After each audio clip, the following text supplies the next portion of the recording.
Today we'll be taking a look at the Avalon King Max and putting it through my full battery of tests to find out just how good it is.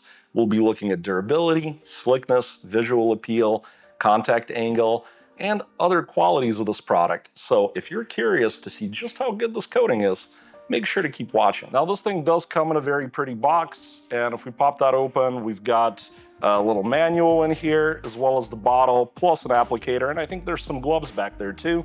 Instructions are really quite simple, just like every other coating. You're gonna put some drops on an applicator, spread it around in a crosshatch pattern, and then once it flashes, you'll wipe it up and then follow some curing instructions. We're gonna shake the product up. This junkyard hood gets polished with Meguiar's 205 for every test. I also decontaminated with isopropyl as well as an all-purpose cleaner. One thing I did note, it says that if it's over 70 Fahrenheit, it will flash in about 1 minute, so I suspect it'll flash quite quickly. The application is scored between a positive 10 and a negative 10, where a positive 10 represents the easiest products to use in the coating category. It's really starting to look like an oil slick now. I think we can try picking it up. If it comes off easy, we should be good. Oh yeah, it is coming off really easy. So for the scoring, I would say this was a very easy to use product overall. I do think a beginner could do it. It's just maybe a little suboptimal with such a fast flash, especially when now we're seeing products that give you these much longer flash times. And if you're a beginner, this will just require you to work a little bit faster. And if you're a pro, it may hinder your ability to do like half of a car at a time. Now this product does require some cure time. We're gonna come back and look at this panel in a bit. Slickness imparted by ceramic coatings like this Avalon King here are supposed to be a great way to reduce marring, swirls, and scratches when washing, maintaining your vehicle. In this test, we'll objectively score slickness by measuring the static coefficient of friction by figuring out the gram force needed to move this block, and we'll take 5 measurements and work out an average. So let's get our first reading here. 480 grams, 480 grams again, 560, a fourth one, 390, and our fifth final pull, 580. So we're gonna divide this by 5 to get our average, and on average it took 498 grams of force to get this block to start moving. And we know the block weighs 1,040 grams, so we're gonna divide this number by 1040. And we see that our static coefficient of friction is 0.478, so we're gonna call that 0.48. And here's the kicker though, the base clear coat is a 0.38. So we're gonna actually subtract 0.48 from 0.38, and now we'll use our score multiplier of 30, and we're gonna see we're getting a -3 as the score in this test. And this is because, amazingly, this product has actually made the panel somehow more abrasive. I don't know what it is, but it's almost like sandpaper compared to the clear coat. Very, very odd. Not what you'd normally expect. Very rare. I think only 1 or 2 other products have ever gotten a negative number in this test. Some kind of weird dust coming off too when doing the test. I don't normally see that. I need 1 second of your time to let you know that there are product links down below in the description. Clicking through and purchasing anything at all of those websites does create a commission for me, which helps me run this channel. If you're enjoying this video, do consider checking those out. Also, there is a link in the description to my website where you can see prior test results and compare how today's product performed. This is my optical contact angle meter, and we're gonna find out just how hydrophobic the Avalon King Max is. Here we've got a special pre-manufactured plate, and the coating's already been applied to it and cured for the appropriate period of time. And we're gonna place a tiny 3 microliter drop of water on the surface and quickly capture an image before any evaporation happens. I'll repeat this test 5 times and we'll average the result. Here you can see the output from the software that I used to calculate contact angles, and we see it wasn't too impressive. We came out with an average of 81.7 degrees of contact angle.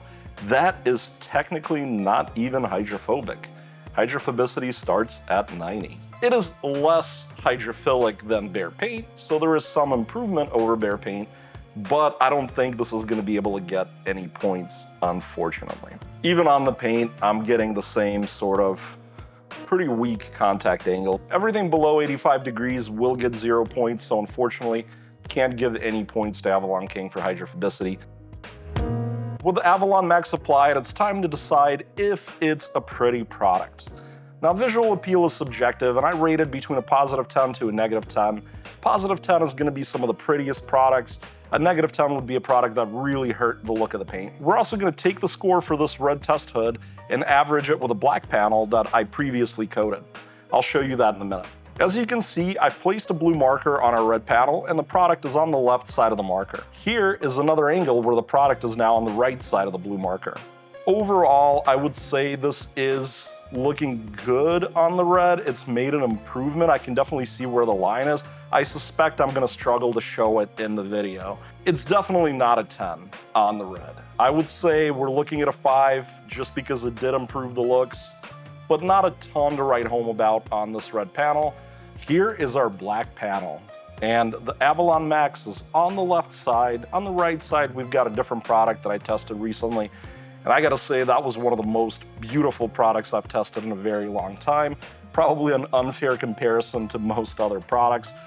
Looking at the Avalon King, I think you're not gonna have any trouble seeing where it is. It's very clear where that line is. And trust me, it is a very pretty product on black. I know the one next to it just looks insane, but it really is insane. The Avalon Max still is a 10-point product.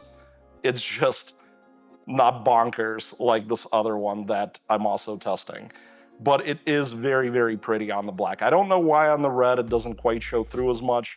Absolutely 10 points here. So we're gonna average that for a 7.5 between the red and the black. Let's use this gloss meter to determine if the panel has lost or gained specular reflection, which is basically how shiny the panel is, how it reflects light. This panel reads 94 gloss units on average after it's been polished and prepped for testing. We're gonna make sure our gloss meter reads 104 at 20 degrees. So let's get our first reading. Points will be awarded or taken away for any gain or loss in specular reflection, up to 1/10 of a gloss unit. Looks like 93.7. Got 92.5 there. And a 92.5 over here. And looking like a 92.3. Got 92. 91.3 over here. Got 91.2. 90.5. 90.2. And 90.5. In the end, the product averaged 91.7 gloss units for the specular reflection test, which means it'll get a negative 2.3 point score. And if you're curious, I could show you what it looks like beyond the test area, just so you could see what the base paint is like. 93.2 over here. 95.3. 95.1. You might be wondering, well, why did we lose specular reflection? When you polish paint, you bring it up to a very high level of gloss, in our case 94 gloss units, and it's difficult to apply a last step product on top and expect the gloss levels to keep going up. Durability can be a huge factor when deciding if a product is right for your application.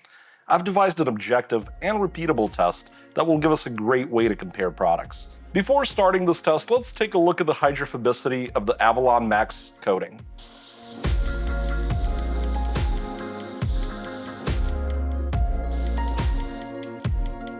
And we can see it appears to have decent hydrophobicity. It does work better than the metal control strip.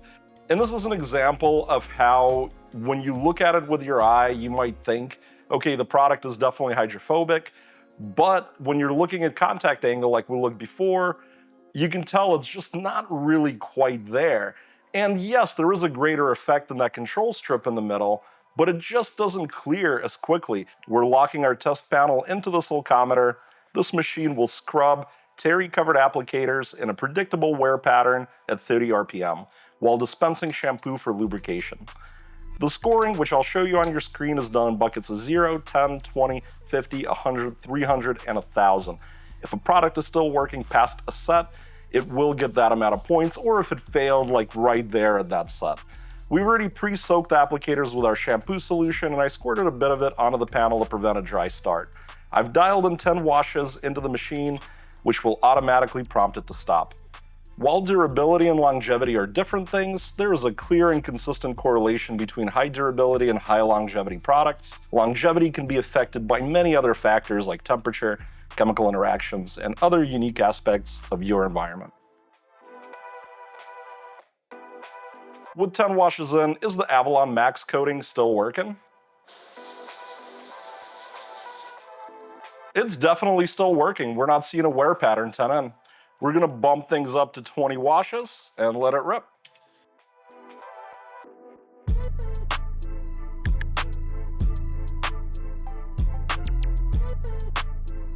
With 20 washes under its belt, can the Avalon Max still perform? Looks like it's still performing to me. I might be seeing just the faintest wear line, but I think it's still working very well. And bumping it up to a 50 count, let's run it.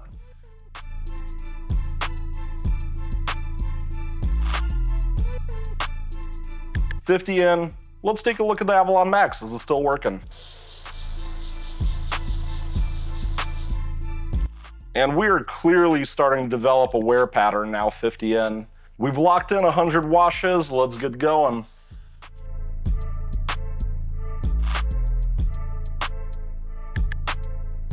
With 100 in, let's see if Avalon Max has taken a further hit.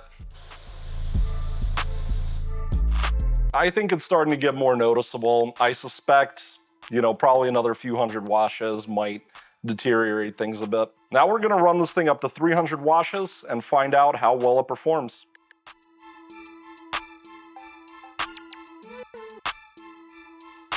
Let's look at the Avalon Max after 300 massive washes and find out, does it still work?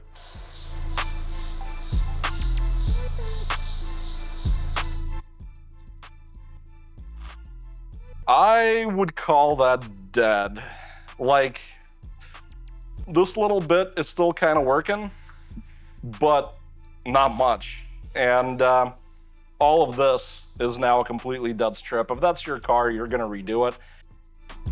Having put this Avalon Max through the ringer, it's time to draw some conclusions and talk about what I liked and what I didn't like. Now, I think this product is quite easy to use. There is a bit of a short flash time. I think that can hamper some newer users. It's not too bad, but it's not quite perfect. But overall, still an easy, what I would call beginner-friendly application. When it came to the gloss meter for specular reflection testing, the product did pretty well. It only lost a little bit of specular reflection, not a big deal. We see that with the vast majority of products. So good marks there for Avalon King. And then as far as the visual appeal, I think this product looked killer on the black. Maybe not quite as amazing as the other product that was on the same panel, but that product is an outlier. It is an insanely pretty product that few other products would touch. This is still a very, very pretty product for a black car. Past this testing, things do start to fall apart a little bit. When we looked at contact angle, we had trouble achieving true hydrophobicity. And we saw that on our test panel, like, yes, it sheds water, it is close to being hydrophobic, at least in my testing. And then when we looked at the slickness of this product, it actually was tacky. It was less slick than bare clear coat. And keep in mind, this was after a full cure, everything that can be done. I mean, I applied tons of coatings.